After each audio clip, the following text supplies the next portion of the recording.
অনেক দিনের ইচ্ছে ছিল একটু সময় পেলে একটু ক্রাফটের কাজ করব। আমার জন্মদিনে যে কটা দুটো কেক এসেছিল তার মধ্যে একটা আমি আগের দিনই ভারতের ম্যাপ পড়েছিলাম, আর একটা দিয়ে করব একটা গণেশ। দেখতে থাকুন, তারপর বলবেন কেমন হলো। তো প্রথমে মেয়েকে বললাম, সোনারে দে না আমাকে একটা গণেশ ঠাকুর এঁকে। বললো আচ্ছা ঠিক আছে মা, তোমাকে এঁকে দিচ্ছি। তারপর ও আমাকে এই গণেশটা এঁকে দিল। কিসের কাজ করব? এমসিল দিয়ে কাজ করব। প্রথমে ভেবেছিলাম মাটির কাজ করব।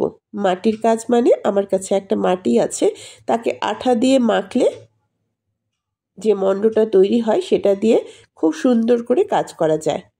যেমন করে আমরা আটা মাখি, ময়দা মাখি, ঠিক তেমন করেই ওই মাটিটাকে মাখতে হয়। কিন্তু আজকে আর আমি অত ঝামেলার মধ্যে যাইনি। আমি সন্তুকে আনতে বললাম এমশিল, ও কিনে নিয়ে এলো আমার জন্য এই দুটো প্যাকেট। এবার এই দুটো প্যাকেট থেকে কেটে অল্প অল্প করে নিয়ে আমি মাখতে শুরু করলাম। আগের একটা কাটা প্যাকেটেও কিছুটা ছিল, সেটাকেও আমি এখানে কাজে লাগিয়ে দেব। এবার এটাকে দুটোকে খুব ভালো করে মাখতে হবে। হ্যাঁ সাবধান, দুটোকে মেখে কিন্তু রেখে দেওয়া যাবে না। দুটোকে মেখে যদি আমরা রেখে দিই তাহলে এটা এতটাই শক্ত হয়ে যাবে যে একে দিয়ে আর কোনো কাজ করাই যাবে না। তাই এটাকে যখন মাখবেন অল্প অল্প মাখবেন, আর যখন মাখবেন পুরোটা দিয়েই কাজটা করবেন। আর বলেছিলাম না একটু অল্প আগের ছিল, এটা হচ্ছে সেই আগেরটা। এবার এটাকে আমি ভালো করে দেখুন কিভাবে একটা দড়ির মতো করে নিয়েছি। তারপরে এবার কাজ শুরু। এবার লাগিয়ে দেব আঠা। আঠা লাগিয়ে দিয়ে এই আঠাতেই বসিয়ে দেব ওই লম্বা দড়িটা, দড়ি নয় ওই লম্বা এমসিলটা, বোঝার জন্য বললাম। এবার দেখুন খুব সুন্দর করে এটাকে আলতো হাতে বসিয়ে নেবেন। হয়েছে? দেখতে পেয়েছেন কিভাবে বসালাম? মাঝের অংশটা আমার একটু মোটা থেকে গেছে, আপনারা চাইলে আরও সুন্দর করে করতে পারেন। কিভাবে কতটা মোটা রাখবেন সেটা পুরোপুরি আপনাদের ইচ্ছের উপর নির্ভর করে। তারপর আরও একটা বর্ডার। অনেক দিনের ইচ্ছে আছে বিভিন্ন গয়না বানানোর, দেখি কবে বানাতে পারি বা কবে সময় হয়।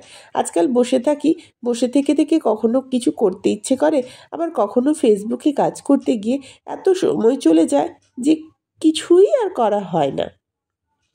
শেষ অবধি এটা আমার অনেকটা বর্ডারটা কমপ্লিট হয়ে গেল, বাকিটা আমি করে নিচ্ছি। এটা আগের যে মাখাটা ছিল সেটা দিয়েই আমার কিন্তু অনেকটা কাজ হয়ে গেল। এবারের যে এমসিলটা এনেছে ওটা দেখছি মাখার পরে সঙ্গে সঙ্গেই একদম শক্ত হয়ে যাচ্ছে। আর এই এমসিলটা আমি কিছুক্ষণ মেখে রেখেছিলাম, কিন্তু বেশ সুন্দর ছিল, করা গেল তাও।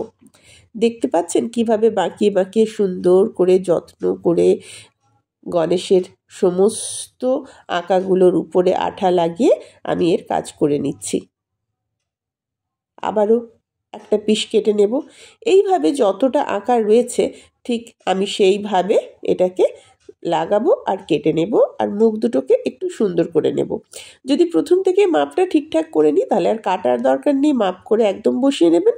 আর যদি না হয় আপনি এখানে দেওয়ার পরেও কেটে নিতে পারেন, কোনো অসুবিধে নেই। এই বাকি পরের দুটোকে আমি একটু আন্দাজেই কেটে নিলাম, যে মনে হলো এটা করলে হয়ে যাবে সেই হিসেবেই হয়ে গেছে। পরেরটাও দেখুন খুব বেশি কিন্তু বড় হবে না, অল্প একটু বড় হতো, ওটাকে অল্পই একটু আমি কেটে নিলাম। এবার এই কাটা অংশগুলো কিন্তু ফেলবেন না, এটা পরে যেটা করবেন তার সাথেই কাজে লাগিয়ে দেবেন। কি আসছে তো গণেশের মুখটা? ভালো লাগছে? আমার কিন্তু যে কি ভালো লাগছিল বলে বোঝাতে পারবো না। শুধু বারবার মনে হচ্ছিল আপনাদের জন্য যে আর নতুন করে আমি কি তৈরি করব সেটার কথা চিন্তা করতে। দেখতে দেখতে গণেশটা আমার অনেকটা হয়ে গেল। একদিন রাতে আমি করেছিলাম খানিকটা, আর বাকিটা পরের দিন সকালে। যেহেতু অনেক রাতে সেদিন কাজটা শুরু করেছিলাম, বাকিটা শেষ করতে করতে পরের দিন আমার লেগে গেছে। নইলে একদম সামান্য, বেশি সময়ই লাগবে না, খুব তাড়াতাড়ি হয়ে যাবে। দেখুন এবার আমার গণেশটা কিন্তু পুরোটা তৈরি হয়ে গেছে। কেমন লাগছে গণেশটা? বাকি কাজটা পরে পরে আনবো। এই গণেশের কিন্তু আরও অনেক কাজ বাকি রয়েছে। এতটা হলো আজকের জন্য, বাকিটা রইল পরের দিনের জন্য। আমি ভাববো আপনারা আমার পরের ভিডিওর জন্য নিশ্চয়ই অপেক্ষা করে থাকবেন। আজ তাহলে আসি।